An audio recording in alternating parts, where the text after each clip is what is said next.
Is your mezuzah kosher? For the answer to that question, you might want to visit Ron Seeger, a Sofer STaM.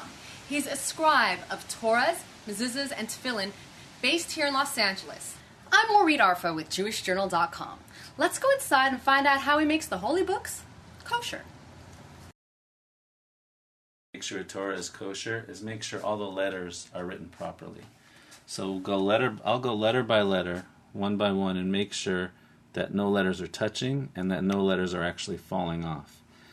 So we go letter by letter, and sometimes if letters get smudged, so we have to separate it, sometimes rewrite the letter. But the main thing is we're making sure every letter in the Torah is intact. And the other thing we look at also, a lot of the Torah is put together by a whole bunch of different sections, and they're sewn together. So when I'm rolling through the Torah, I make sure all of the seams as well are put together properly. Okay, what a mezuzah is composed of, it's the two paragraphs in the Torah that talk about mezuzah.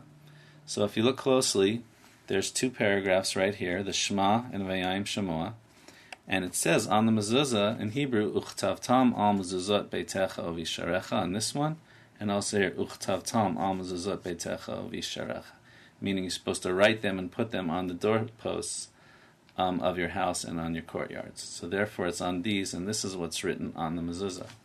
Now when everyone knows, you don't just put the mezuzah on the door like this, you roll it up like this, and then on the outside it always says one of God's names, Shin Daled Yud, and it also stands for Shomer Dlatot Yisrael, which means God watches over the doors of Yisrael. God watches over the doors of the Jewish people.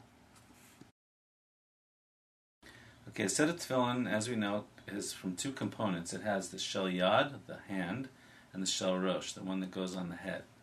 And the one that goes on the hand has one chamber, and in this one chamber we put in parchment that has written on it the four parts of the Torah that talk about the mitzvah of putting on tefillin. As you see closely, there's 4 sections. And they all talk about the mitzvah of tefillin, the commandment of wearing tefillin. So what I do when I put the tefillin together is I roll this up carefully. And there's a whole process. We'll just show you quickly what we end up doing. Is we roll this up, and then we wrap it up in a very special way. And then we put it inside the chamber, like that. And then we close it, and then we sew it up.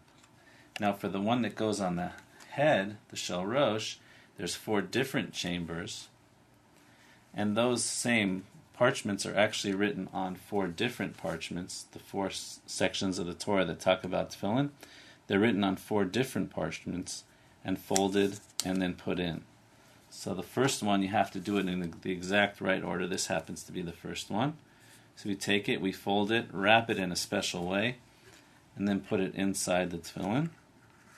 And you go 1, 2, 3, 4, all 4, and then when you're done, you close it up, and then you sew it and make sure the tefillin are closed.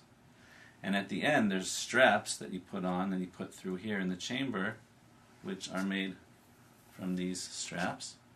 We cut them to fit, and then we put them inside, and then it completes the tefillin.